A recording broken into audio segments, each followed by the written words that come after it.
안녕하십니까. 공작관TV 그레이트게임 최수용입니다. 오늘도 저희 방송을 애청하시는 전국 곳곳의 국민 여러분, 또 해외에 계시는 동포 여러분들께 감사를 드립니다.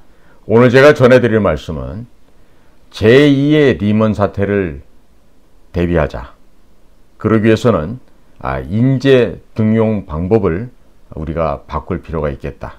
그래서 앞으로는 전문성, 비전, 감각, 우리가 말을 만들면 전비감, 전문성, 비전, 감각을 구비한 그런 전비감 인사를 배치하는 문제가 매우 절실하다 하는 점을 강조해 드리고자 합니다.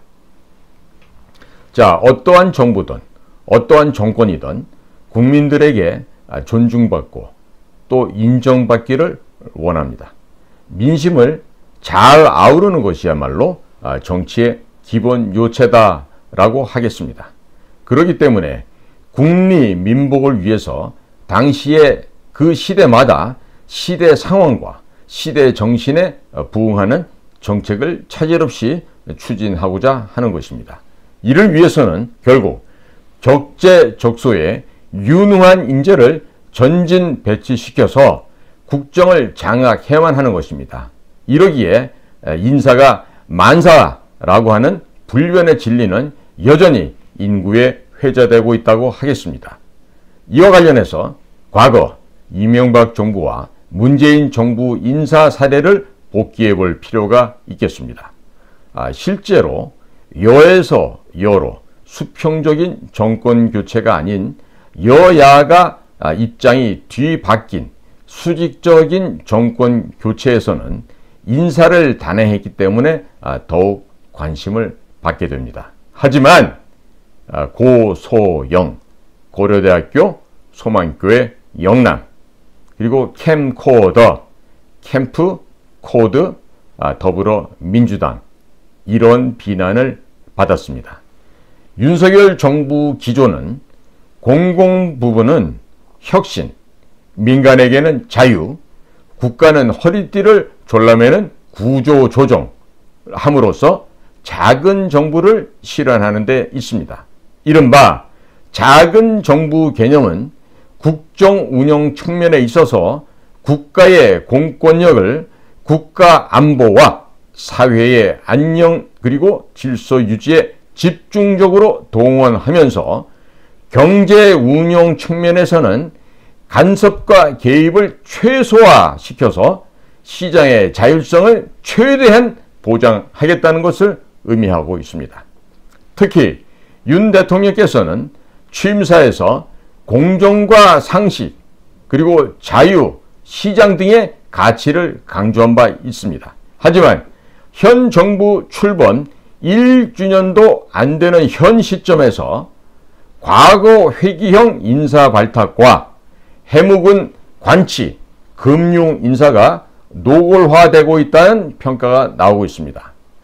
지배구조의 투명성과 기관 투자, 적극적인 의결권 행사라는 명분을 들어서 NH농협금융지주 회장에는 윤석열 대통령의 대선 캠프에 참여했던 이석준 전 국무조정실장, 그리고 우리금융지주 회장에는 역시 관료 출신인 임종용 전 금융위원장을 선임하였습니다.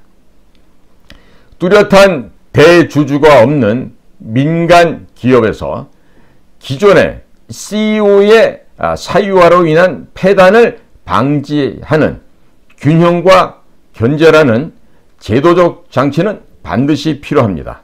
그러나 정부가 주인 행세를 하며 임의대로 간섭과 개입을 하는 이 자태는 글로벌을 지향하는 기업의 자율성과 창의성 측면에서는 매우 바람직하지 않다고 하겠습니다. 더욱이 한국통신, KT그룹 같은 경우에 민영화한 지 이미 20년이 흘렀고 4차 산업혁명 시대에 걸맞는 명실상부한 글로벌 통합 플랫폼 기업으로 변신하려는 대전환기를 맞고 있습니다. 이에 대해서 KT 수장 임명 문제에 소액 주주는 물론이거니와 국민들의 관심이 집중되고 있는 이유가 바로 여기에 있습니다. 국내외적으로 경제 환경이 더욱 불투명해지고 있고 삼중고, 고물가, 고금리, 고임금으로 인해서 서민 경제의 삶은 더욱 팍팍해졌습니다. 수출로 먹고 사는 우리 대한민국 입장에서 12개월 연속 무역 수지 적자를 면치 못하고 있습니다. 그야말로 엄중한 비상 경제 상황이다 라고 결론을 지어야 하겠습니다. 외적인 상황은 더욱더 암울하고 심각하다고 하겠습니다. 우크라이나 전쟁의 종식 기미는 보이지가 않고 있는 가운데 미중 갈등 양상은 전방위적인 충돌로 확산되는 추세로 치닫고 있고 안보와 경제를 동시에 아우르는 블록 형성이 이와 같은 추세를 더욱더 강화시켜 나감과 함께 4차 산업혁명 주도권 싸움으로 대변되는 이런 여러가지 높은 파고와 싸워야 되고 또 이 파고를 넘어야 하는 매우 엄중한 현실인 겁니다. 자, 이런 가운데 엎친 데 덮친 격으로 미국 실리콘밸리 은행 파산의 후폭풍으로 제2의 리먼 사태가 발생할 수 있는 가능성에 촉각이 곤두세워지고 있습니다. 파산 규모가 적지 않고 미국의 연방준비제도 페드의 공격적인 금리 인상 움직임으로 인해서 위기가 확산될 가능성도 적지 않다는 분석이 매우 지배적입니다. 실리콘밸리 뱅크의 파산은 2008년도 금융위기 당시 워싱턴 퓨처럴 파산 이후 최대 규모이라고 하겠습니다. 은행으로서는 미국 역사상 두 번째 규모라 하겠습니다. 이번 실리콘밸리 뱅크 파장이 은행주들로 영향을 미칠 것이라는 우려로 인해서 뉴욕 주식시장의 주요 지수가 급락하고 국채 금리도 크게 빠져있는 상황입니다. 자칫 퍼펙트 스톰으로 확산되어서 우리 경제에 심각한 후폭풍으로 번질 가능성에 대해서도 철저히 대비해야 할 것입니다. 이와 관련해서 총성 없는 전쟁에 직면해 있는 국가적인 주요 공기업 성격의 수장으로는 전비감을 갖고 있으면서도 또 국제적인 전비감, 전문성, 비전, 감각을 구비한 인사들을 전진 배치시켜서 능동적으로 대처해야 한다고 평가됩니다. 현 정부는 과거 정권에서 인사가 만사가 아닌 인사가 망사, 이때 망은 망할 망자입니다. 이런 인사가 망사가 되었던 점을 타산지석으로 삼아야 할 것입니다. 특히 이명박 정권이 보여줬던 그런 비굴함과 그 망사가 되어버린 이명박 정권의 인사를 그대로 답습을 해서는 똑같이 대통령 임기 후에 대통령이 불행한 일을 당할 수도 있음을 반드시 윤석열 대통령과 이 현재의 윤석열 정부에서는 명심해야 할 것입니다. 더욱이 이제 시대 정신도 변화되었습니다. 또 시대 상황, 또 경제 상황이 급변하고 있습니다. 당연히 이명박 때와는 다른 모습을 보여줘야 한다는 점을 다시 한번 강조드리는 것입니다. 자, 이런 점에서 보이는 주먹, 보이지 않는 손, 이 개념에 대한 정확한 이해와 실천이 절실하게 요구된다고 하겠습니다.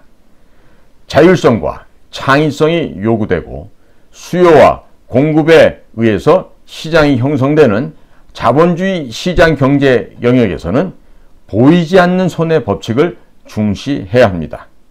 하지만 국가 경쟁력 제고 및 미래 세대와 국가 성장 동력의 발목을 잡는 노조, 연금, 교육, 개혁에 대해서는 또한 보이는 주먹이 필요한 형국입니다. 지금 어떠한 상황에서는 보이지 않는 손, 또 어떤 상황에서는 보이는 주먹이 필요한 매우 어렵고도 힘든 상황입니다. 윤석열 대통령께서는 모쪼록 이명박 정부처럼 인사가 망사가 되는 잘못된 사람들을 배치함으로써 정권이 붕괴되거나 국가가 크나큰 손실이 발생하는 일이 없도록 해야 될 것으로 믿습니다. 이번에 미국 방문을 앞두고 계실 터인데 무척 준비하고 많은 일들이 대통령의 어깨를 짓누르고 있을 거라고 생각이 됩니다. 이럴 때일수록 국가대표 선수인 영업사원 1호 윤 대통령께 얼마나 많은 조언 그리고 얼마나 많은 국가의 이익을 만들어낼 뿐만 아니라 동시에 국익을 방어해낼 수 있는 그런 치밀한 전략 그리고 안보 전략 또 국방 전략 이런 전방위적인 부분에 있어서 대통령께서 지시를 하시기 전에 대통령님 현재 저희 부처에서는 이 일을 하고자 하고 대통령님 이번 미국 순방에 있어서는 다음과 같은 역사적인 과업을 실천하고자 합니다. 해서 먼저 건의하고 대통령과 함께 호흡을 맞추기 바랍니다. 그래야 대통령의 참모의 역할을 잘하게 되는 겁니다. 제가 굳이 말씀 안 드려도 현재 지금 장관으로 계신 분들이나 주요 기관에 계시는 그 기관장께서는 잘 알 거예요. 그런데 아직도 이명박 정권 시절 그런 그 비루함, 비굴함, 간교한 생각을 갖고 있는 자들이 아직도 윤석열 대통령 주변에 있다고 한다면 빨리 하루라도 빨리 그런 사람들은 자리를 박차고 나가거나 끝까지 내년도 공천을 받겠다고 머뭇거리고 있으면 대통령께서 직접 그 자리를 봉고 파직해 주시기를 바랍니다. 오늘도 저희 공작관 TV 그레이트 게임을 경청해 주셔서 감사를 드립니다. 고맙습니다.